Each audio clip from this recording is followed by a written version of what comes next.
Honda CB750 versus Kawasaki Z1. Which was the real king? The 1960s and 1970s were a time of rapid innovation in the motorcycle industry. Riders no longer just wanted two-wheeled machines for commuting, they wanted power, speed, and prestige. The competition among manufacturers was fierce, and the battle for the title of the ultimate superbike had begun. Two motorcycles changed everything: Honda's CB750 and Kawasaki's Z1. The CB750, released in 1969, was the world's first true superbike, setting a new standard for performance and reliability.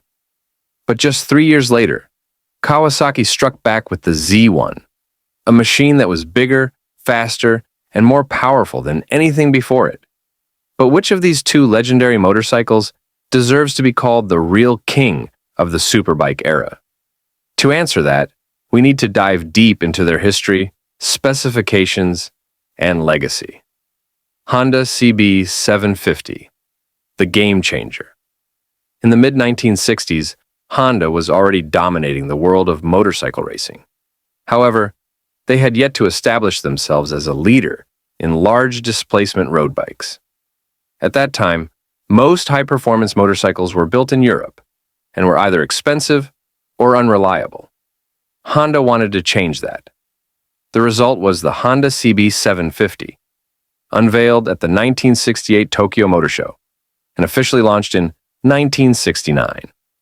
Specs and features: engine, 736 cubic centimeter, air-cooled inline-4, power, 68 horsepower at 8,500 RPM, torque, 60 Newton meters at 7,000 RPM, top speed, 120 miles per hour, 193 kilometers per hour, weight, 218 kilograms, 481 pounds.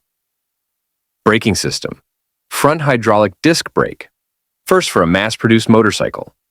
The CB750 introduced a revolutionary concept: a mass-produced four-cylinder engine with an overhead camshaft, OHC.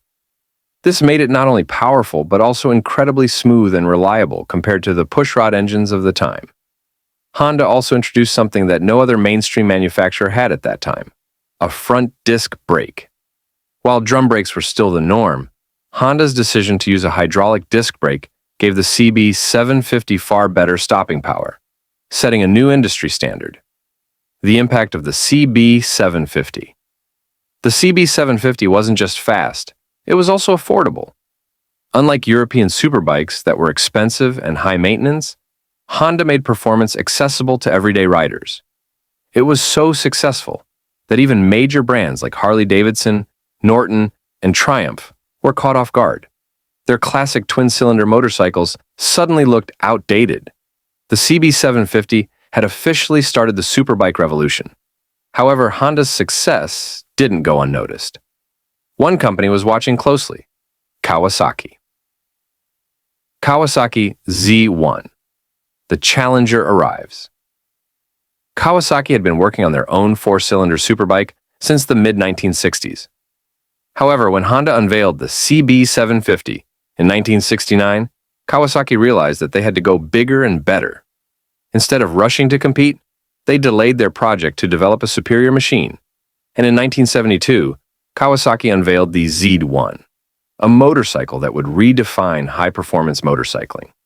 Specs and features: engine, 903 cubic centimeter air-cooled inline-4, power, 82 horsepower at 8,500 RPM, torque, 73 Newton meters at 7,000 RPM, top speed, 130 miles per hour, 209 kilometers per hour, weight, 230 kilograms, 507 pounds.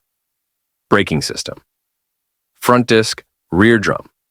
Unlike the CB750, which had a single overhead camshaft, SOHC, the Z1 featured dual overhead camshafts, DOHC.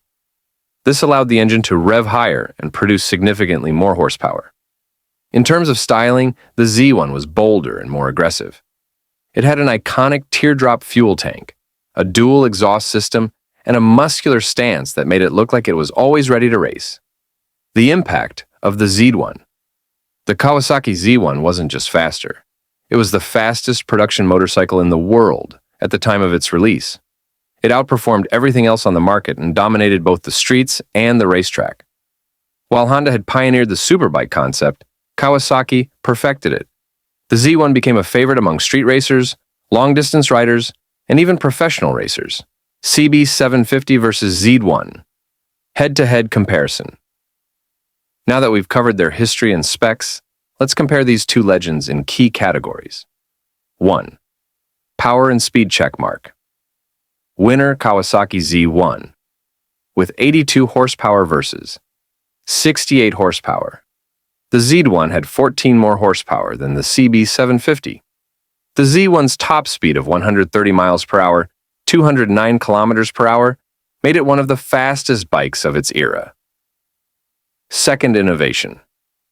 Winner Honda CB750.